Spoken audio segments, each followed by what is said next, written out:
Live India हर पल, मैं हूं आपके साथ रेखा मिश्रा। डुमरी विधायक जयराम महतो को लेकर के बड़ी खबर सामने आ रही है, जिसके मुताबिक जयराम महतो प्रधानमंत्री नरेंद्र मोदी की राह पर चलते नजर आ रहे हैं। बिल्कुल सही समझा आपने। दरअसल प्रधानमंत्री नरेंद्र मोदी जिस तरह से अपने 24 घंटे के एक दिन के शुरुआत में वह 17 से 18 घंटे उनके काम करने की जानकारी सामने आती है, बिल्कुल उसी तर्ज पर जयराम महतो को लेकर के भी खबर सामने आ रही है। दरअसल जयराम महतो को लेकर के कहा जा रहा है कि जयराम महतो 17 से 18 घंटे जनता की सेवा में लगे होते हैं, यानी कि जनता के लिए ही जो है उनका पूरा जीवन समर्पित है और अपने दिन की शुरुआत जो है वो जनता दरबार से ही करते हैं और जनता के आए हुए फ़ोन कॉल का जवाब अगर रात के 3 बजे भी देना हो तो वो देने के लिए तैयार रहते हैं। यानी कि पूरी तरीके से प्रधानमंत्री नरेंद्र मोदी की राह पर जो है वो जयराम महतो चलते नजर आ रहे हैं। दरअसल प्रधानमंत्री नरेंद्र मोदी को लेकर के भी अक्सर खबरें सामने आती है कि पीएम मोदी 17 से 18 घंटे जो है वो काम करते हैं और काफ़ी कम वक्त का नींद जो है वो लेते हैं और फिर सुबह 4 बजे उठ करके वो अपने अन्य कार्यों में बिजी हो जाते हैं, चाहे वो उनके योग का कार्य हो या फिर अन्य कार्य हो। अगर जयराम महतो की बात करें तो डुमरी के विधायक है जयराम महतो और फिलहाल झारखंड की राजनीति में इनकी चर्चा काफ़ी ज़्यादा हो रही है।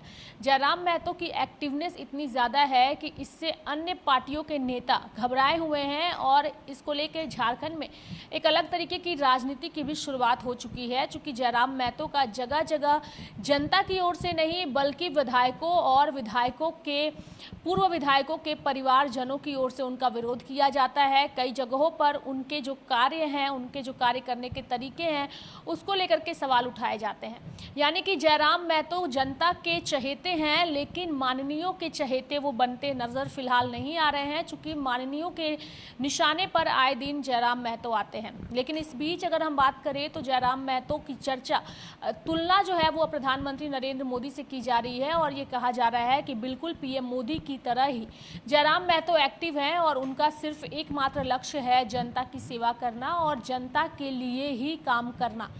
जयराम महतो की बात करें तो अभी कुछ दिनों पहले भी वो चोटिल हो चुके थे रामनवमी जुलूस के दौरान, लेकिन चोटिल होने के बाद दूसरे दिन से ही जयराम महतो जो है वो जनता दरबार भी लगाने लगे, जनता के क्रियाकलापों और साथ ही अन्य चीज़ों को लेकर के बैठक करने लगे। अलग अलग जगहों से जो विस्थापित लोग हैं उनकी मांगों को लेकर के कंपनियों के अधिकारियों के साथ, प्रबंधकों के साथ बातचीत करने का, वार्ता करने का कुछ वीडियो भी सामने आया है, जिसको लेकर चर्चा इस बात की है कि जयराम महतो काफ़ी ज़्यादा एक्टिव हैं और पूरी तरीके से पीएम मोदी की राह पर चल रहे हैं। ऐसे में देखने वाली बात होगी कि आने वाले दिनों में जयराम महतो का ये कार्यकाल और उनका यह काम कितना कारगर सिद्ध होता है और जिस तरीके से माननीय विधायकों के निशाने पर फिलहाल जयराम महतो हैं, तो ऐसे में जनता का प्यार और कितना ज़्यादा पाने में वो सफल होते हैं ये आने वाला वक्त तय करेगा। लेकिन फिलहाल जयराम महतो के पास जनता के पहुंचने का तांता जो है वो आए दिन लगा होता है। अभी फिलहाल जो बुजुर्ग महिलाएं हैं वे जयराम महतो के पास पहुंच रही हैं और वृद्धा पेंशन जो राज्य सरकार की ओर से रोक दिया गया है, उस वृद्धा पेंशन को दिलाने की गुहार जो है वो जयराम महतो से लगा रहे हैं।